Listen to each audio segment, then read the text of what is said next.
stay. Ask him to wait a moment, Mrs. Hudson. But he's most insistent.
Easy now, easy.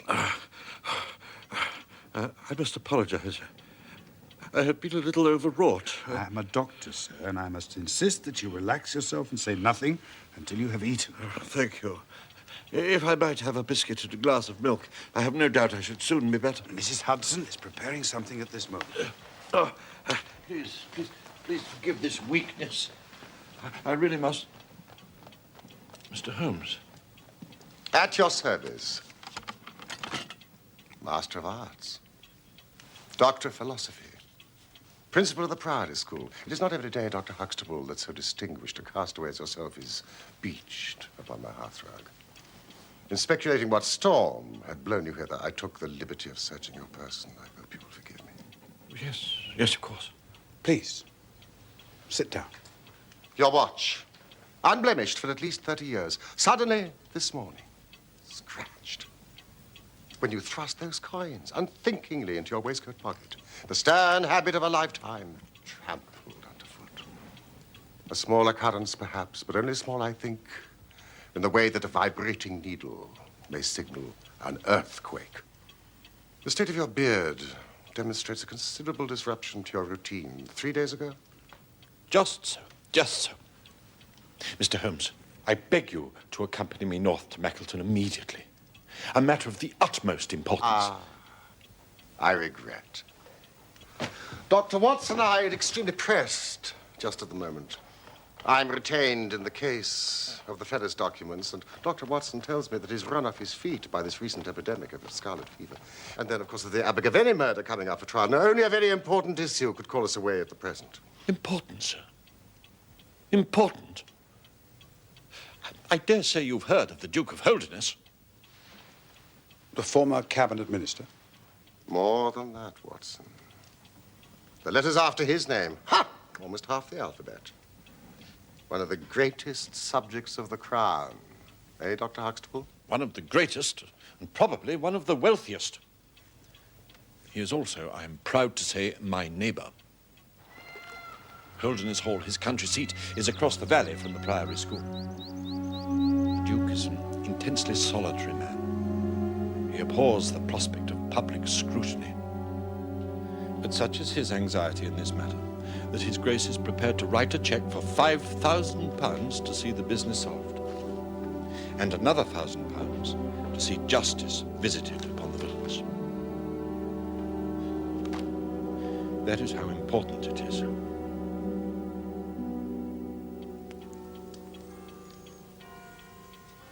A princely offer, Dr. Huxtable. You have failed only in describing the villainy. Forgive me. Lord Salter, the Duke's son, his only child, has been abducted.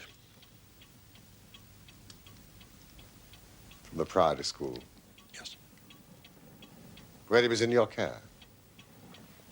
quite. And this abduction happened 3 days ago? Last Saturday night. Why have you waited so long before consulting me? His Grace has a deep horror of his family unhappiness being dragged before the world. The police have been requested by the Duke to proceed with such caution, but they... I see. This affair has been deplorably handled. I feel it and admit it. What form did the demand for ransom take? There has been none. You see, No demand for ransom. none. It is one of the most perplexing aspects of the business. For the boy was not alone in his flight. Herr Heidegger, the German master, is also missing. As, indeed, by the way, is his bicycle. If he has abducted the boy, why has no demand for money been received? Heidegger came to me from Switzerland with the very best references. Was any other bicycle missing? Oh, no. You're certain? Quite. Mr. Aveling checked all the bicycles. Dr. Huxtable, do you really mean to suggest that this German master rode off upon his bicycle in the dead of night, bearing the boy in his arms? No. Then what is this theory in your mind? The bicycle may have been a blind. He may have hidden it somewhere, and the pair gone off on foot. Surely he would have hidden a couple of bicycles if he desired to give that impression.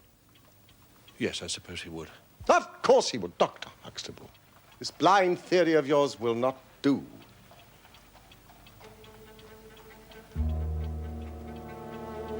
However, it is an admirable starting point for an investigation.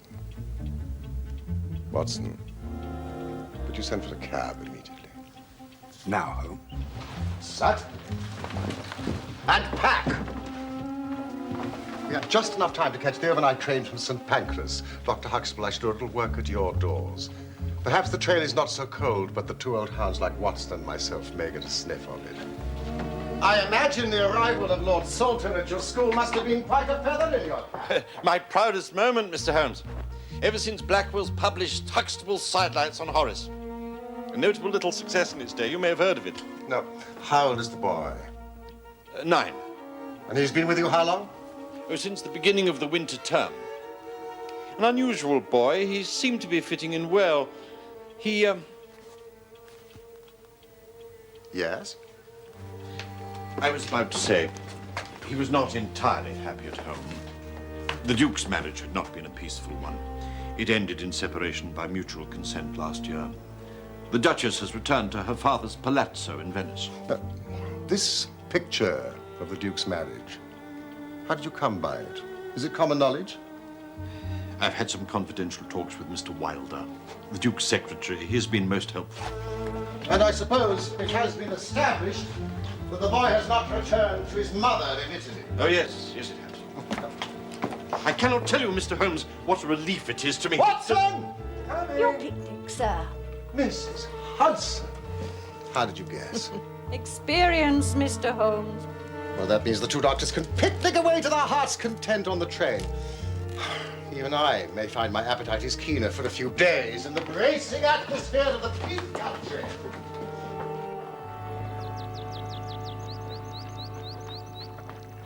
I think I will do myself no injustice when I say that the Priory School is the most select preparatory school in England. Lord Leverstoke, the Earl of Blackwater, Sir Cathcart Soames, they've all entrusted their sons to me. You can't see Holderness Hall from here, but there's a very fine view from the chapel tower. Servete discipuli. I will begin with the boy's room.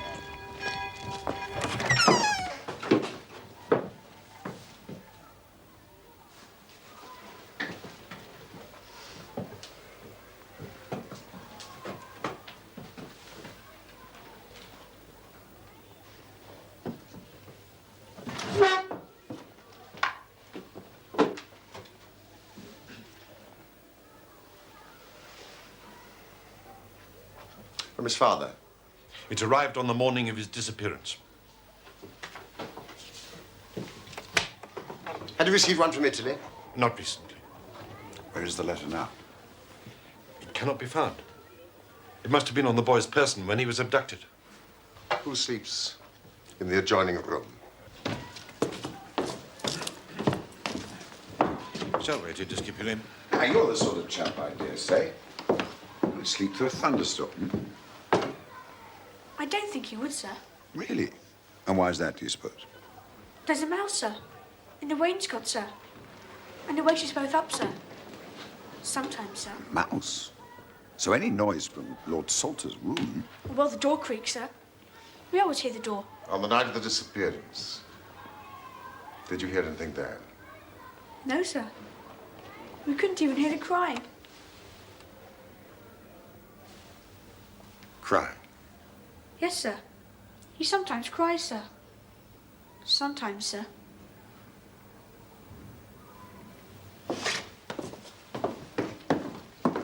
Thank you, boys.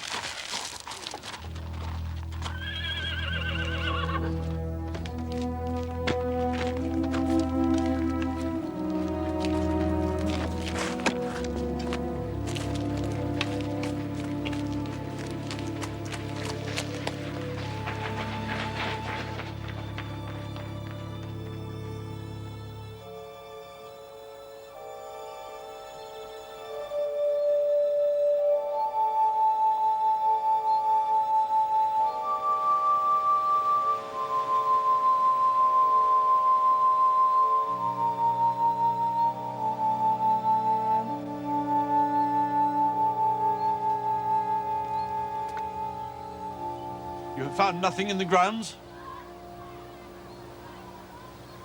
There's no knowing what I have found. The trail is cold. Headmaster!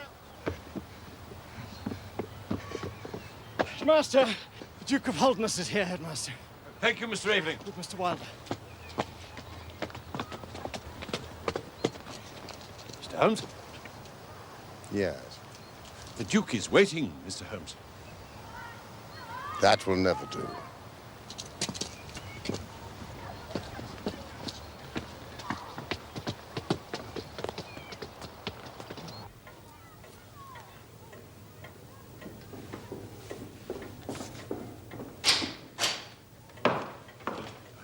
Grace? Mr. Wilder? I called yesterday, Dr. Huxtable, but I was too late to prevent your starting for London.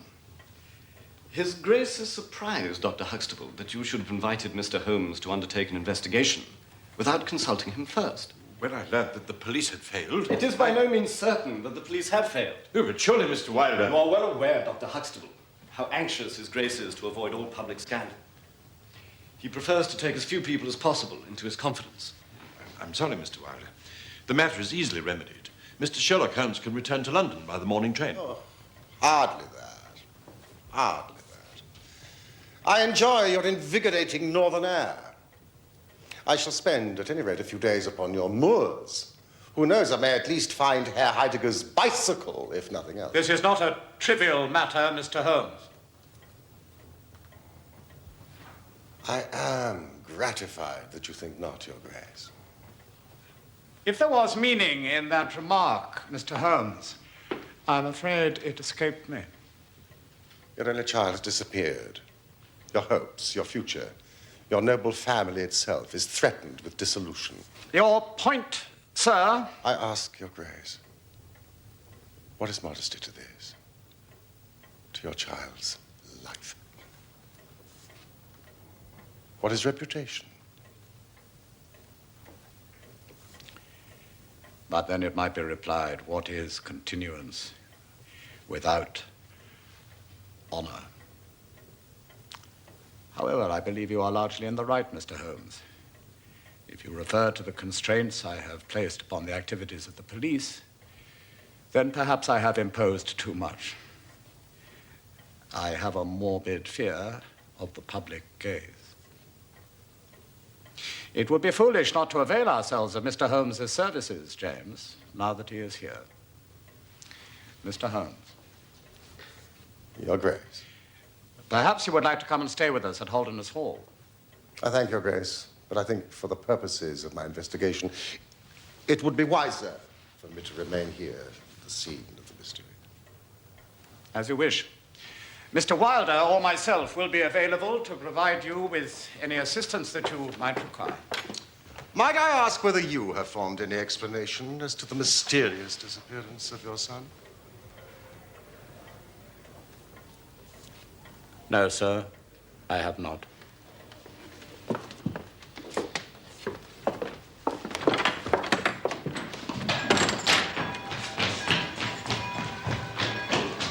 He's a fine boy, Mr. Holmes. And how long has he been in your class? Since his arrival here. Did he speak much of his family? Not much. It's my belief that he missed his mother. There's something of his father's reticence in him, you understand? The separation between the Duke and the Duchess, did he talk about that? Not really. It's a little mysterious. The boy insisted that they loved each other very much. You don't think that could be whistling in the wind to cheer himself up? No, he's a very realistic child. Ah, but not a very realistic family. My research shows they once provided a member of the Hellfire Club. You wouldn't know, I suppose, what time Herr Heidegger retired to his room on the night of the disappearance. Not really, but quite late. After 11. He was duty roundmaster that night. You're a cyclist, I believe. Yes. Oh, yes. Did Lord Salter ever accompany you? No, he is not yet able to retain his balance. You wouldn't, I suppose, happen to know the make of tires on Herr Heidegger's bicycle? Certainly. Lovely bicycle, by the way, made in Bremen. The tires were Palmer. You know, the ones with longitudinal tread. I know them well. Thank you. Doubly helpful. Pleasure, Mr. Holmes.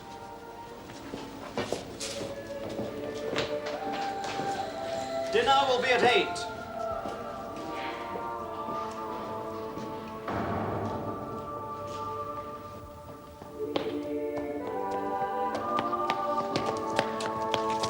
I beg your pardon? Holmes? This case grows upon me, Watson. There are decidedly points of interest in connection with it. Here, look at this map. There are certain geographical features which may have a good deal to do with our investigation. This dark square is the Priory School. This, the main road, with no side turning for a mile either way. To the north of the school, the land rises slowly. To the south, a large district of arable land with high walls and hedgerows. Impossible territory for a bicycle. What did you discover at Oakbourne? Well, the police had reports from all over the place on a man and a boy seen together. They completed their investigation on the sightings only this morning. With what result? Useless. None bore the slightest resemblance to the boy or the German master. Excellent. This mass of mistaken sightings, Watson, it confirms my suspicion. I don't believe they used the road. That powerful curiosity of quiet places would surely have found them out.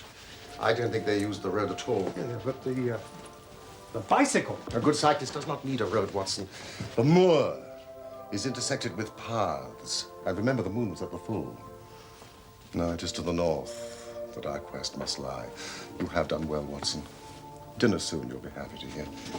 But I do have just one point on which I need to be satisfied. Herr Heidegger's room. 10 minutes.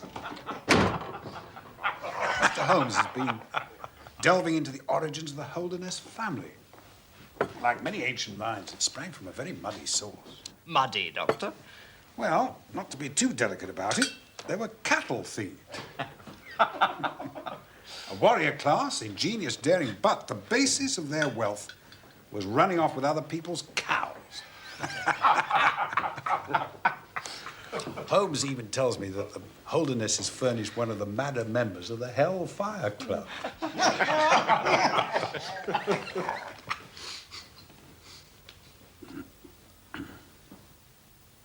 What is the matter, Dr. Huxtable?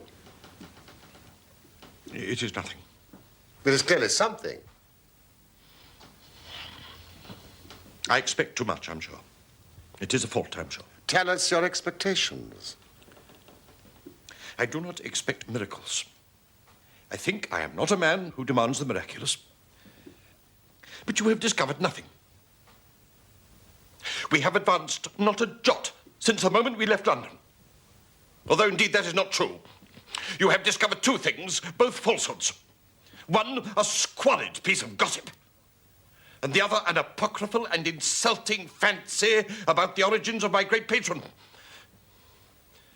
I did not implore you to come here to blacken the name of the Holdernesses, Mr. Holmes. Calm yourself, Dr. Huxtable.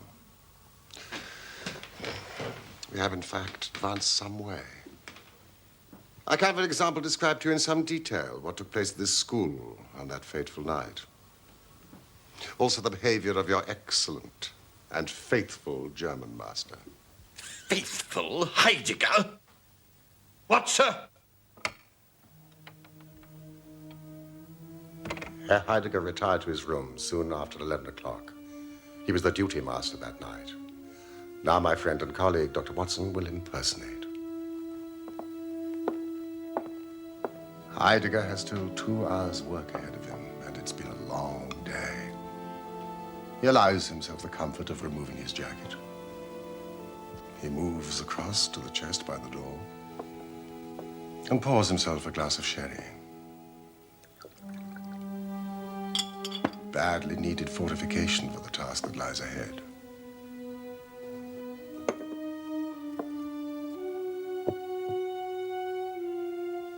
He collects the candle and moves to his desk to correct 22 exercise books, which contain not only grammatical exercises, but also a lengthy composition. You see my point, Dr. Huxtable. It would have been well after midnight if he had done nothing else. When his candle fails him. The candles are kept in the chest by the door. He rises from the desk to fetch another one, but he cannot see to find them. So he turns to the window to draw the curtains to see better by the moonlight. Across the rooftops in the gate tower, the boy has been waiting for darkness, knowing that his flight must not be observed. Herr Heidegger watches as the boy hurries across the leads to keep his prearranged meeting by the river. Sensing the enormity of what was taking place, Heidegger runs to the door, knocking over what remains of his glass of sherry as he goes. I see. Thank you. It seems I misjudged him. The wisdom of his choice to pursue the boy is questionable. I believe his fate may be sealed. You alarm me, Mr. Holmes. Do you mean? I hope not, but if my reasoning is correct, then I do fear for him. And the boy? The key to that, Dr. Huxtable, remains out there. Beyond the Drover's Bridge.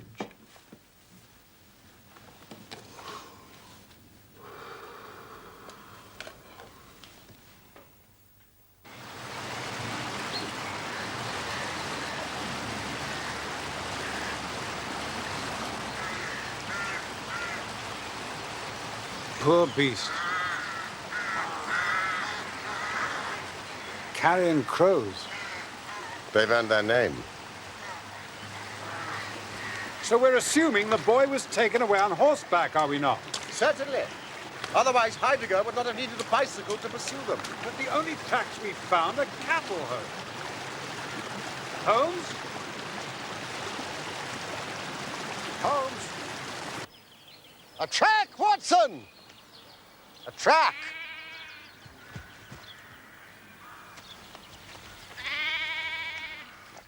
A bicycle? Certainly a bicycle. But not the bicycle. I'm familiar with 42 different impressions left by tires. This is a Dunlop with a patch upon the outer cover. Heidegger's tires were Palmer's. This is not Heidegger's track. Oh. Who's there? Who's indeed? Watson. These are Palmer tracks. Heidegger has been this way.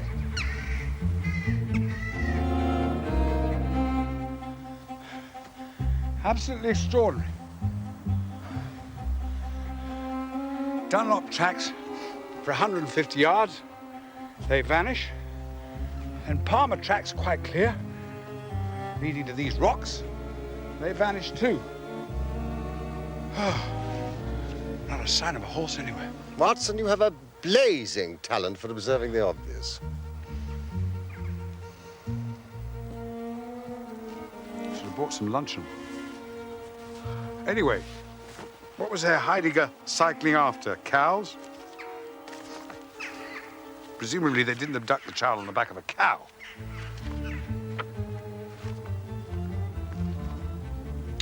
All traces of horses obliterated. And much evidence that two bicycles have vanished into thin air. Impossible. Precisely. It is impossible as we have stated it. Therefore, in some respect, we must have stated it wrong. Ah. There's a hostelry marked on the further edge of the moor. Holmes? There's a hostelry on the Chesterfield Road. Yes, if we keep on this line, we should come up to it. Well, that's where I'm going to try my luck. I'm hungry.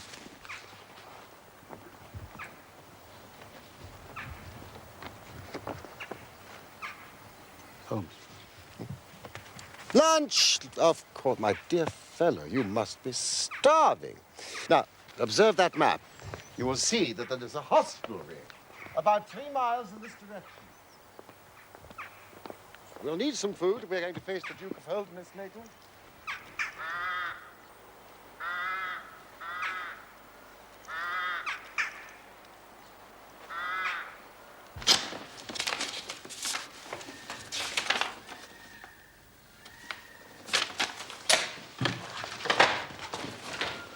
Nothing?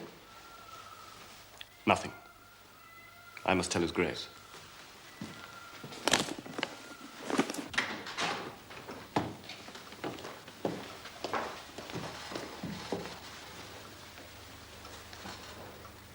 Nothing? Nothing. I'm sorry.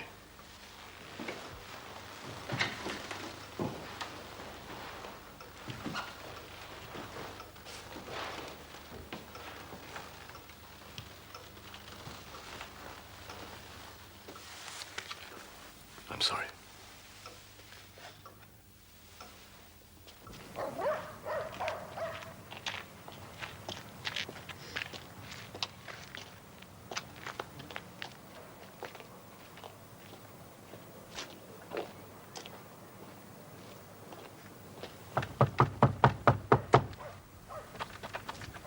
It's locked. Primitive, but forceful, as sporting portraits go.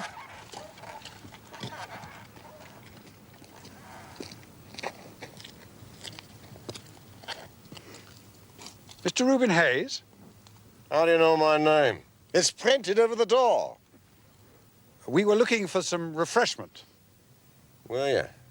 and would be obliged if you could furnish it. Would you? We would. You best ask woman.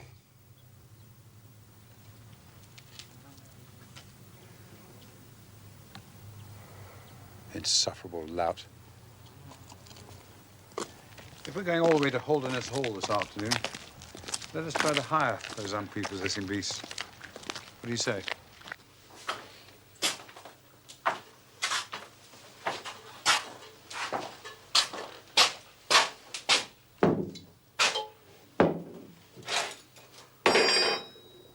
How far are you taking them? Just to the hall and back. You know the way, I dare say. I worked there for 15 years.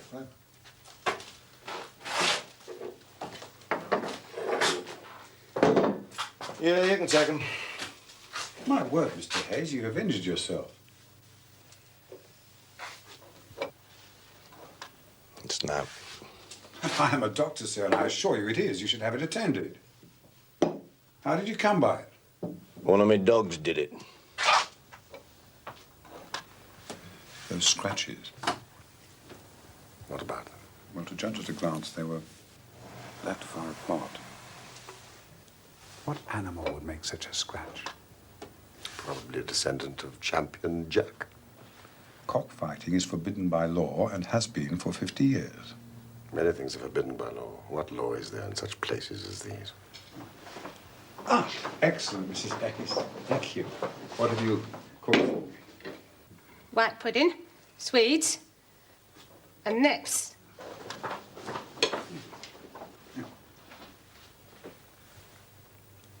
How is it, Watson? It is disgusting, Holmes. That woman. She's frightened of something. And more than that husband of hers. Deception upon deception. What is it intended to hide?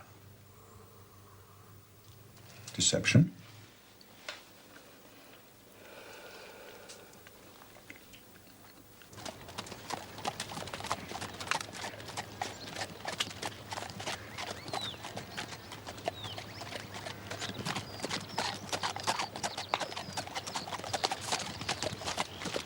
Ah, Watson. My horse is lame.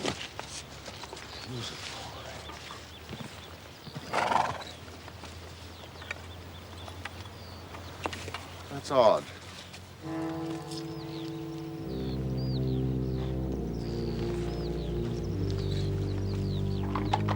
Old shoes, new nails.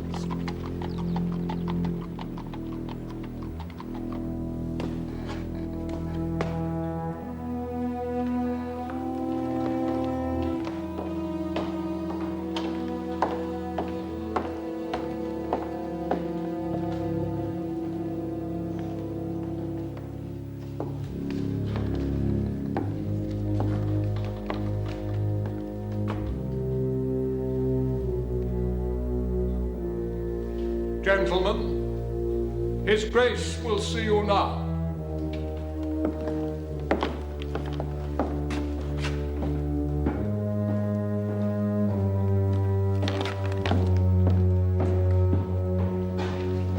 Ah, Mr. Wilder. Mr. Holmes, Dr. Watson, welcome to Holderness Hall. His Grace will be joining us shortly. We are placing high hopes on your skills, Mr. Holmes. Do you bring news? There is just one point on which I need to be satisfied. Yes, Mr. Holmes. It concerns the Duke's private correspondence. As His Grace's private secretary, perhaps I can be of some assistance. I believe His Grace wrote to his son upon the day this incident occurred. No, I believe he wrote on the day before. Yes, but he would have received it upon that day. Yes, quite probably. Might there have been anything in that letter which would have prompted the boy to run away? Oh, I hardly think so. Anyway, he would have run here, if anywhere. Or to his mother in Italy. No, sir. Lord Salter would realize the impossibility of achieving such a goal, even if abetted by this German. He is an intelligent and practical child. And yet he cries in his sleep. Did His Grace post the letter himself? His Grace is not in the habit of posting letters. The letter was laid with others upon the study table, and I myself put them there. The only other person who would handle them would be Rivers, who delivers the daily post to the lodge. And you're sure this letter was among them? Oh, yes. I observed it. And what have you observed, Mr. Holmes? How does your investigation progress? Are you to disappoint me? I hope still to render your Grace a happier and myself a richer man. But what have you discovered? It is mostly a matter of clarification. My belief is that the boy was tempted out of the school by a prearrangement, and I suspect that his mother may have been the bait. The German master observed his departure and set off in pursuit. We tracked the passage of his bicycle across the moors with much difficulty. It is almost as if the tracks were deliberately expunged by someone... Mr. Holmes? Someone driving cattle. You don't happen to know if the cattle on the moor... What about them? I hope you have seen none. We cannot winter cattle outside in our upland climate. They will not be out of the yard for, at least another 2 weeks. I've been as blind as a beetle. I thank you, Grace. Old shoes and new nails! Old shoes and new nails! Oh, there's something you should see. It is a remarkable car that trots, canters, and gallops! Did you see those horseshoes? I saw them! The marauding parents of Holderness shot their horses with cloven horseshoes to escape detection! Reuben Hayes took advantage of a piece of local history.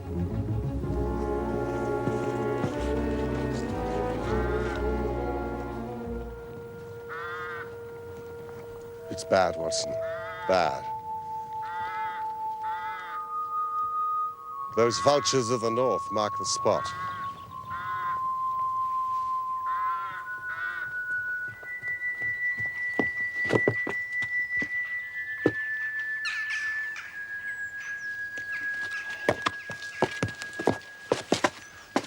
German master.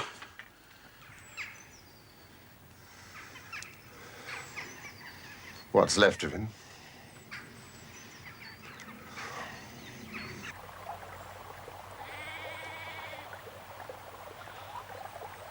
Hello!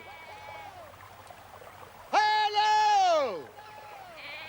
Hello! Hello! Hello!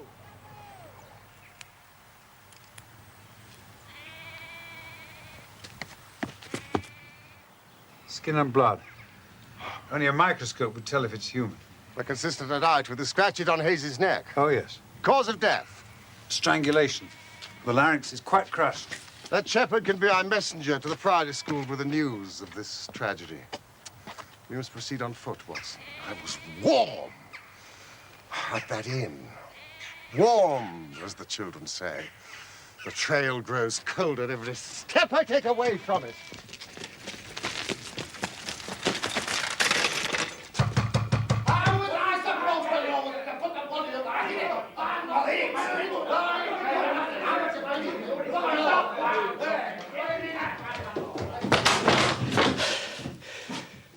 It's all over now, Arthur.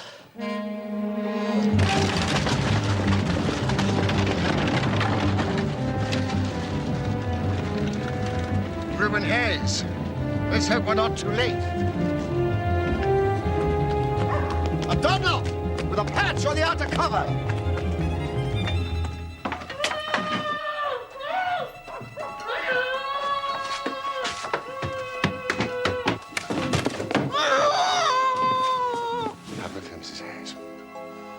I'm satisfied that you had no liking for this business and that you acted under coercion. Someone came for the boy. The Duke's secretary, Mr. Wilder.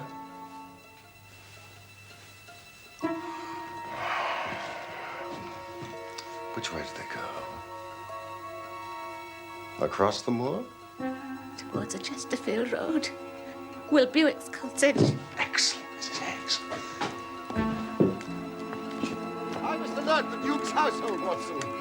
You are now the boy's guardian angel.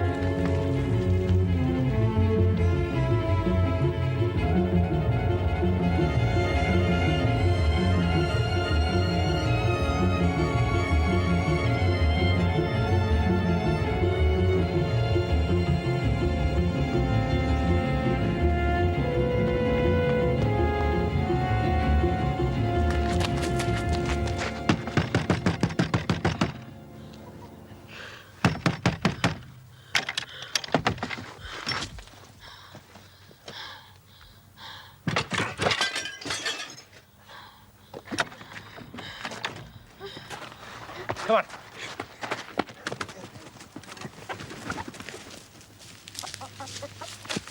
I fancy I see your Grace's checkbook upon your desk. I'd be glad if you'd make me out a check for £6,000. Perhaps it would be best if you were to cross it.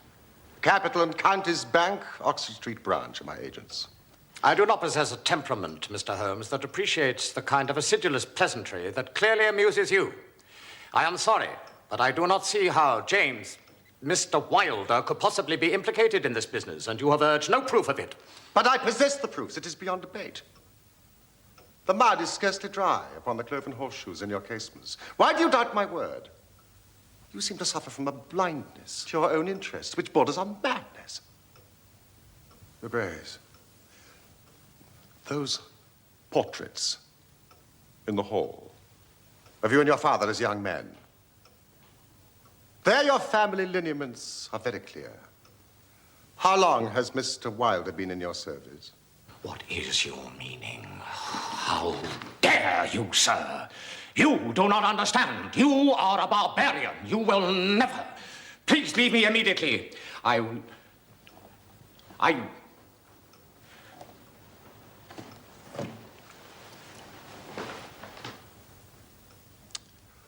Then it is as I suspected.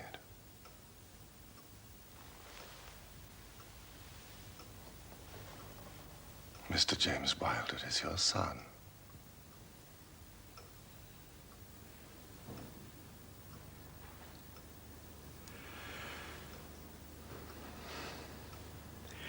When I was a very young man, Mr. Holmes, I loved with such a love as comes only once in a lifetime. I offered the lady marriage, but she refused it on the grounds that such a match might mar my career. Had she lived, I would certainly never have married anyone else, but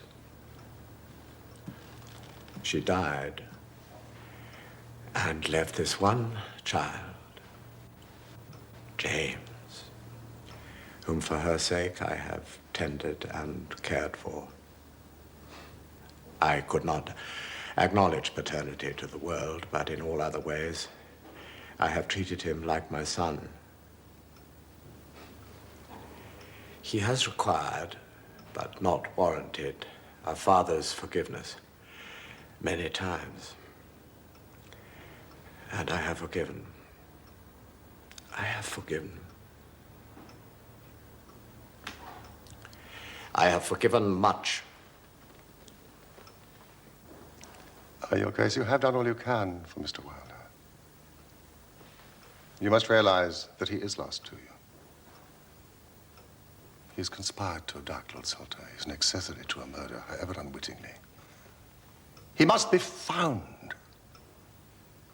before he's tempted to a crime even more terrible. He must be found before you lose the son that is left to you.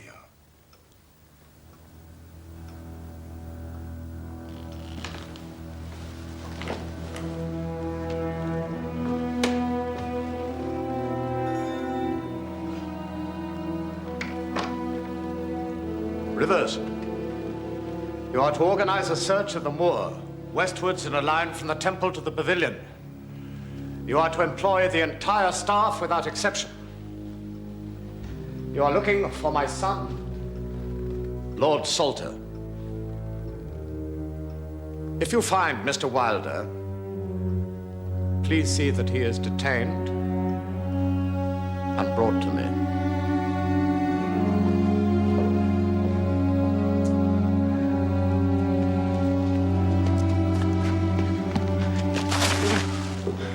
Wilder intercepted your letter and substituted a note which deceived your son into believing that he was to see his mother. The murderous Hayes was his paid accomplice, but the police have been alerted. Hayes will not escape. What? I tracked them up onto the moor, but they disappeared. I searched the area, but it's as if the earth just swallowed them up. With my research into your family history, I seem to recall mention of a huge limestone cavern where the stolen cattle were penned. The cathedral.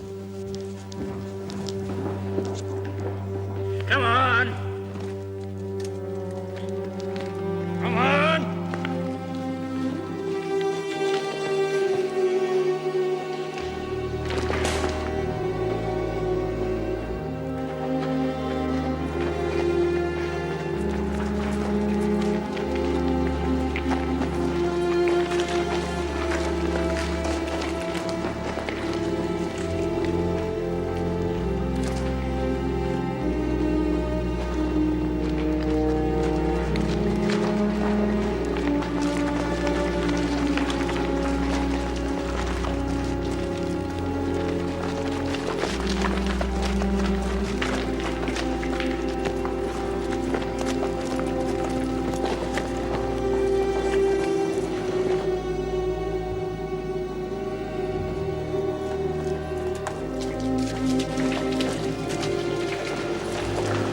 I was disposed to love Francesca, not with a boy's passion, but with a man's love. My marriage to her founded on James's jealousy.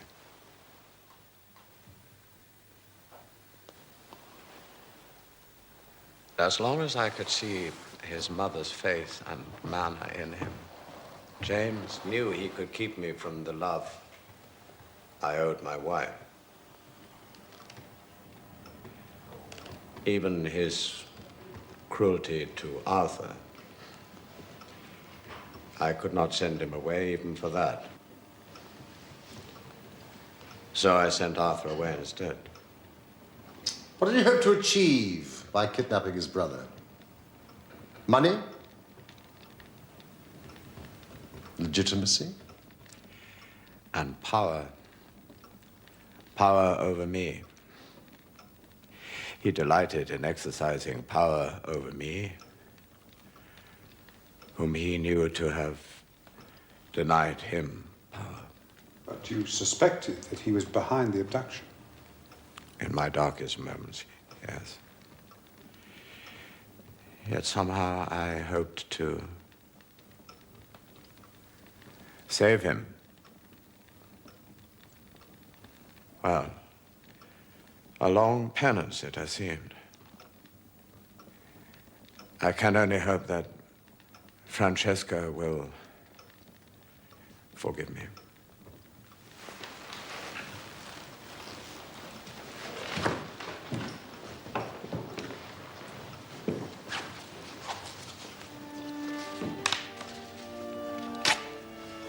Thank you, Mr. Holmes. Your Grace. This is the king's ransom. You have given me back my future.